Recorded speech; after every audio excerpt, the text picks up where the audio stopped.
राधे राधे दोस्तों। और मेरे चैनल XYZ कहानी में आपका एक बार फिर से हार्दिक स्वागत है। और देखिए, आज मैं आपके लिए जो कहानी लेकर के आया हूँ वो कहानी एक बेहद ही विचित्र कहानी है। और इसी प्रकार की कहानियाँ मैं आपके लिए इस चैनल पर लेकर के आता रहूँगा। तो कहानी को आप पूरा सुनिए, ठीक है। बहुत ही रोमांचक कहानी है ये। एक चुड़ैल की कहानी है जो कि एक दीवानी थी और वो एक व्यक्ति के पीछे पड़ गई। और हाँ, जो चुड़ैल थी उस व्यक्ति को बहुत कुछ दिल की बातें करती थी। इस चुड़ैल का तो यहाँ तक कहना था कि उसको उस व्यक्ति से प्यार हो गया है और वो सदा के लिए उसका बन करके रहना चाहती है। पर क्या वह चुड़ैल उस व्यक्ति को अपना बना पाई? शायद इस कहानी से, इस रहस्य से ये पर्दा उठाएगी। एक चुड़ैल के प्रेम की जो कहानी है उसकी चाहत को ये जो वीडियो है ये बयां करेगी। पर हाँ, इतना ही नहीं, मैं आपको एक बात और बता दूं कि ये कहानी मैंने उस व्यक्ति से सुनी है जिसके पीछे वो चुड़ैल पड़ गई थी। प्यार में वो चुड़ैल उस व्यक्ति के पीछे पड़ गई थी। एक दिन उस व्यक्ति ने अपनी कहानी जो सुनाई है उसने बताया कि एक दिन जब मैं उस व्यक्ति के पास बैठा था भूत प्रेतों के बारे में जानने के लिए, तो मैं बहुत उत्सुक था। तो उस व्यक्ति ने ये कहानी सुनाई। आप भी सुनिए और इसका आनंद लीजिए। डरना बिल्कुल मना है, डरने की आवश्यकता नहीं है, ठीक है। ये कहानी जो है आज से 55 या 60 साल पहले की है, जब गांव के अगल बगल में बहुत सारे पेड़ पौधे झाड़ियाँ आदि हुआ करती थी। जगह जगह पर बांस के बगीचे हुआ करते थे, महुआ के बगीचे हुआ करते थे, आम के पेड़ों के बगीचे हुआ करते थे। तो गांव के बाहर निकलने के लिए कच्ची पगडंडी थी और वहाँ भी जैसे कि डाब मूंज आदि के पौधों से वो घिरी रहती थी। दोनों साइड में रहते थे वो। ऐसे समय में भूत प्रेतों का, चुड़ैलों का बहुत ही ज़्यादा बोलबाला था और लोगों को इन अनसुलझी आत्माओं के डरावने अनुभव हुआ करते थे। यहाँ तक कि ये रोंगटे खड़े कर देने वाली आत्माओं के कुछ नाम भी हुआ करते थे, जिनके काम या रहने की जगह आदि पर भी रखे जाते थे, जैसे कि श्रीफल की चुड़ैल, या फिर नीम के पेड़ पर कोई भूत रहता है, या फिर प्यासी चुड़ैल, या फिर कोई छलावा है। इस प्रकार से बहुत से नाम हुआ करते थे। तो आपको उस चुड़ैल से एक बगीचे में एक कोने में स्थित जो एक बांस की, जैसे कि सटे हुए होते हैं ना, बांस जो सटे हुए होते हैं उसका एक झुंड सा होता है, ऐसा झुंड था। तो वो जो चुड़ैल थी वो वहाँ रहती थी। और ये कहानी उस समय की है जब भैरव बाबा बहुत ही जवान थे और चिकने चपटे थे। कबड्डी दौड़ आदि में वो बढ़ चढ़ कर हिस्सा लिया करते थे, क्योंकि वो बहुत ही ज़्यादा ताकतवर भी थे, पहलवान टाइप के थे और हमेशा वो बाजी मार लेते थे। कबड्डी खेलते समय अगर 3-4 लोग भी उसे पकड़ लें तो उनको खींचते हुए ही वो बिना सांस तोड़े भैरव बाबा जो थे वो अपनी लाइन छू लेते थे।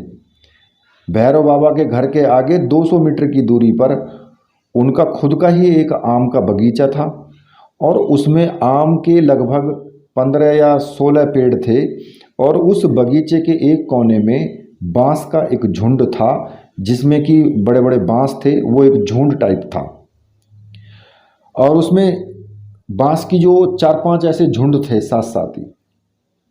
अब आम का मौसम था और बगीचे में हर पेड़ पर डालियां आम से लद करके वो झुकी हुई थी। तो दिन में भैरव बाबा क्या करते थे, दिन में भैरव बाबा घर का कोई व्यक्ति दिन भर जो इन आमों की रखवाली करता था, पर रात को रखवाली करने का जो जिम्मा था वो भैरव बाबा का था। रात होते ही भैरव बाबा खाने पीने के बाद अपना बिस्तर और खटिया लेकर के सोने के लिए आम के बगीचे में चले जाते थे। एक रात भैरव बाबा बगीचे में अपनी खटिया पर सो रहे थे, तभी उनको जो बांस की जो झुंड था, बांसवाड़ी, उसमें से कुछ आवाज़ सुनाई दी, कुछ आहट आई। तो भैरव बाबा जग गए, खाट पर पड़े पड़े ही अपनी नज़र जो उस बांसवाड़ी की तरफ घुमा दी। उनको बांसवाड़ी के अंदर कुछ बांस हिलते हुए नजर आए, पर हवा न बहने की वजह से उनको लगा कि कोई जानवर बांसों के झुंड में घुस गया होगा और अपने शरीर को रगड़ रहा होगा, शायद इसी वजह से बांस हिल रहे हैं। उसके बाद भैरव बाबा उठ कर के खाट पर बैठ गए और उन्होंने अपनी लाठी संभाल ली। अभी भैरव बाबा कुछ बोले उससे पहले ही उन्हें बांसवाड़ी में से एक औरत निकलती हुई दिखाई दी। अब उस औरत को देखते ही तो भैरव बाबा की आंख जो है वो सांस जो थी वो तेज चलने लगी और वो सोचने लगे कि इतनी रात को कोई औरत इस बांसवाड़ी में क्या कर रही है, जरूर कुछ गड़बड़ है। अभी तो कुछ सोच ही रहे थे कि वह औरत उनके पास आकर कुछ दूरी पर ही खड़ी हो गई। अब भैरव बाबा तो एकदम से हक्का बक्का रह गए, उनके मुंह से आवाज़ ही नहीं निकल पा रही थी। पर जैसे तैसे करके उन्होंने हिम्मत जुटाई और उससे पूछा कि तुम कौन हो, इतनी रात को यहाँ क्यों आई हो। तो भैरव बाबा की बात सुनकर वो औरत बहुत जोर से डरावनी हंसी हंसी और बोली, औरत हूँ और इसी बांसवाड़ी में रहती हूँ। बहुत दिनों से मैं तुमको यहाँ सोते हुए देख रही हूँ और धीरे धीरे मुझे तुमसे प्यार हो गया है। मैं सदा तुम्हारी होकर के रहना चाहती हूँ। भैरव बाबा को अब ये समझते देर नहीं लगी कि यह तो वही चुड़ैल है जिसके बारे में लोग बताते हैं, और इस बगीचे में बहुत साल पहले घुमक्कड़ मदारी यानी कि जो जादूगर आते हैं वो परिवार सहित आकर के 3-4 महीने रहा था। और एक दिन कुछ लोगों ने उस मदारी परिवार के एक 10 से 11 साल की जो लड़की थी उसको इसी बांसवाड़ी में मरे हुए पाया था। और वो मदारी परिवार यहाँ से फिर अपना बोरिया बिस्तर बांध करके और वो चला गया। और वही बालिका चुड़ैल बन गई थी क्योंकि उसकी हत्या गला दबा करके की गई थी। अब भैरव बाबा जो थे वो धीरे धीरे अपने डर पर काबू पा रहे थे और उस चुड़ैल से बोले कि तुम ठहरी मरी हुई आत्मा और मैं जीता जागता, तुम बताओ मैं तुमको कैसे अपना सकता हूँ। भैरव बाबा की बात सुनकर के वह चुड़ैल थोड़ा गुस्से में बोली कि मैं कुछ नहीं जानती, अगर तुम मुझे ठुकराओगे तो मैं तुम्हें मार डालूंगी, तुम्हें हर हालत में मुझे अपनाना होगा। अब भैरव बाबा कुछ बोले तो नहीं, पर धीरे धीरे हनुमान चालीसा वो पढ़ने लगे। वह चुड़ैल जो थी वो धीरे धीरे पीछे हटने लगी, पर भैरव बाबा को चेतावनी भी देती गई कि हर हालत में उसको उसे अपनाना ही होगा। इस घटना के बाद तो भैरव बाबा की नींद उड़ गई और वो पूरी रात अपनी खटिया को उठाई, पूरी रात वो सो नहीं पाए और उसके बाद अपनी खटिया को उठा करके वो अपने घर में चले आए। दूसरे दिन रात को भैरव बाबा ने बगीचे में न सोने का बहाना बनाया और घर के बाहर दरवाजे पर ही सो गए। अरे यह क्या, रात को उनकी अचानक से नींद खुली तो क्या देखते हैं कि उनके साथ कुछ गड़बड़ हो गई है।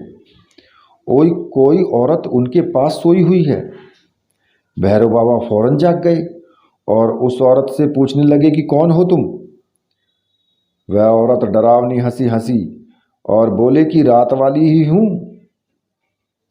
तुम मुझसे पीछा नहीं छुड़ा सकते हो, और हाँ अब तो तुमने मुझे अपना भी लिया है। अब प्रतिदिन रात को वह चुड़ैल भैरव बाबा के पास आने लगी और भैरव बाबा ना चाहते हुए भी कुछ नहीं कर सके। इस घटना को चलते चलते 15-20 दिन हो गए। अब भैरव बाबा में पहले वाली ताकत नहीं रही, वो बहुत कमज़ोर हो गए। उनके घर वाले ये नहीं समझ पा रहे थे कि आखिर उनको हो क्या गया है। एक हट्टा कट्टा आदमी इतना कमज़ोर कैसे हो गया। घर वालों ने भैरव बाबा से बार बार पूछा कि उन्हें क्या हो गया है, पर वो लोग लाज के डर से कुछ नहीं बोल पाते थे। कई डॉक्टरों को दिखाया गया पर भैरव बाबा की हालत में कोई सुधार नहीं आया। एक दिन गांव में नौटंकी वाले आए, क्योंकि अक्सर गांवों में पहले नौटंकी वाले आते थे, तो वो नौटंकी वहाँ पर आई हुई थी और भैरव बाबा अपने जो लोग थे, जो अपने दोस्त थे, उनके साथ नाच देखने के लिए गए हुए थे। जहाँ नाच हो रहा था वहाँ पान की दुकान भी लगी हुई थी। भैरव बाबा ने वहाँ से पान लगाकर एक बीड़ा पान का खा लिया और पान वाले से 2 बीड़ा लगाकर बांध कर देने को कहा। तो पान वाले ने जो 2 बीड़ा पान कागज में लपेट कर भैरव बाबा को दे दिया।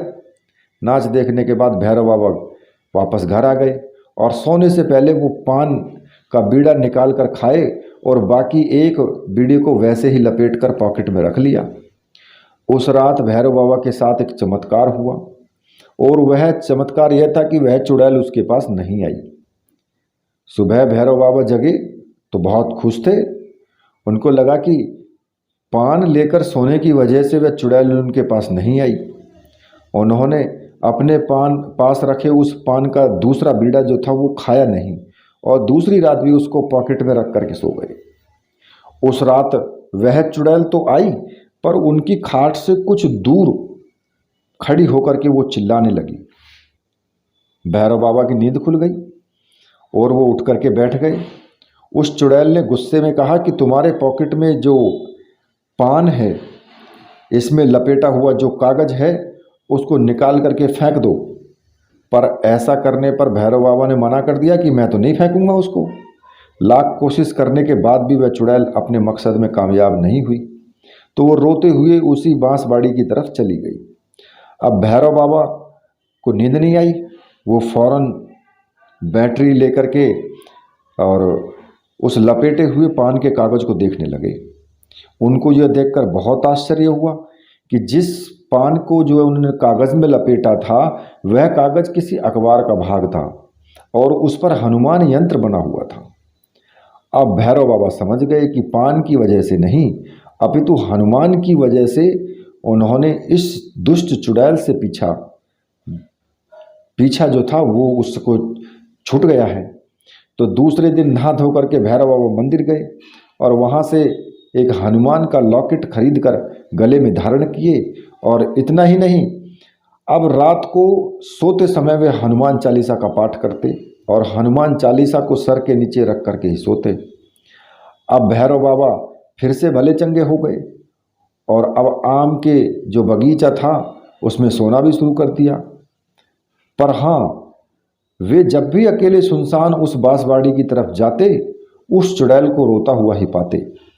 वह चुड़ैल भैरव बाबा से अपने प्यार की भीख मांगती रही और वो गिड़गिड़ाती रही। इस प्रकार से भैरव बाबा का पीछा उस चुड़ैल से छूटा। देखिए, चुड़ैल बहुत खतरनाक होती है। अगर कहीं इस तरह की समस्या आपके सामने आ जाए तो फिर आप हनुमान चालीसा का पाठ करें, हनुमान जी का यंत्र धारण करें, हनुमान जी चालीसा की छोटी किताब अपनी जेब में रखें। तो इससे ये सभी जो भूत प्रेत चुड़ैल भूतनी ये सब दूर रहती हैं। तो जिन भाइयों को ये कहानी पसंद आई है वो चैनल को सब्सक्राइब जरूर करें और साथ में ही बेल के बटन को भी प्रेस करें, जिससे कि जो भी नई कहानी मैं आपके लिए डालूं उसका नोटिफिकेशन आपको मिल जाए और आप उस वीडियो को देख पाएँ। और जिनको ये वीडियो पसंद आई है वो वीडियो को लाइक करें और साथ में ही वीडियो को शेयर भी करें, जिससे कि चैनल को अच्छा मोटिवेशन मिले। इसी के साथ राधे राधे।